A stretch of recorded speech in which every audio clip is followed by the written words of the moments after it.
Hey friends, Randy Flickinger here again with another story I got to share with you. I hear people all the time that say, and I've been there. Life's been tough. Things aren't going well. Everywhere I turn, I have problems. Nothing's working right. My health's bad. My job's bad. My relationships are bad. My money's bad. It's getting tough. And why is that happening? It doesn't seem right. And you may be wondering, well, if I'm saved, if God says I'm there always, I'm with you always, don't despair, then why all the troubles? Why all the challenges? Well, maybe I'll give you a thought on this that maybe you hadn't thought about, that He's shown me and taught me about that myself. Number one, let's take a look. Why are there troubles in the world? Well, number one, we live in a fallen world. God created a perfect world. It was perfect. There was no sin. There was no clothes. There was none of that. You could do, all you had to do was work and do what you're supposed to do. And yet what happened? He allowed us free choice. And Adam and Eve sinned. And so before you say, well, that darn Adam and Eve, no. You and I are the same way.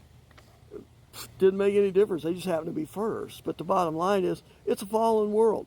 And once that went that way, then we went away from God's perfect world, okay? Did He know that was going to happen? Yeah, He sure did. And if you read the Bible in Genesis chapter 1, Jesus is already there. So is the Holy Spirit. They're all there. They're there knowing what's coming. They know God's plan, okay? Number two, why do things go bad? We make bad choices. Oh my gosh, I got fired from my job. Why? Well, because I called in sick too often, or I started stealing money, or you get the idea? We make bad decisions. My marriage went bad. Why'd your marriage go bad? Well, I started talking to somebody online, or I didn't take care of them like I should have. Oh, there's a multitude of things. We make bad choices. And when you make bad choices, you're going to get what? Bad results. That's just part of what happens, guys. It's not God's fault. He's letting us do it. Third reason we're having trouble, it's Satan's influence. He loves to chirp in our ear saying, hey, you deserve this. You should have this. This is the way this should be. It's not right that you don't have this. And the truth is, he knows how to play us. And he's darn good at it.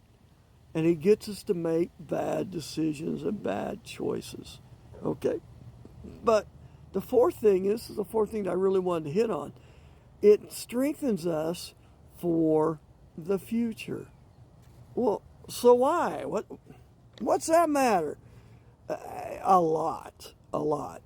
I like to think through the years I'm getting a little wiser, a little more aware of Satan's schemes and the things that can trip you up. Have I messed up? A bunch. Do I still mess up? A bunch. But the point is, a lot of times anymore, I'm learning that if I make this decision, this is what's going to happen. This is where this is headed. And this is going to be the outcome at the end. And if you can look at it and ask yourself, why am I doing this? Why would I consider doing this? Why am I thinking this? What am I hoping to gain? Then you and I can short circuit a lot of problems that actually we create for ourselves. But better yet, 2 Corinthians, listen to this, 4, 8 through 11. We are hard pressed on every side, but not crushed. Perplexed, but not in despair. Persecuted, but not abandoned. Struck down, but not destroyed.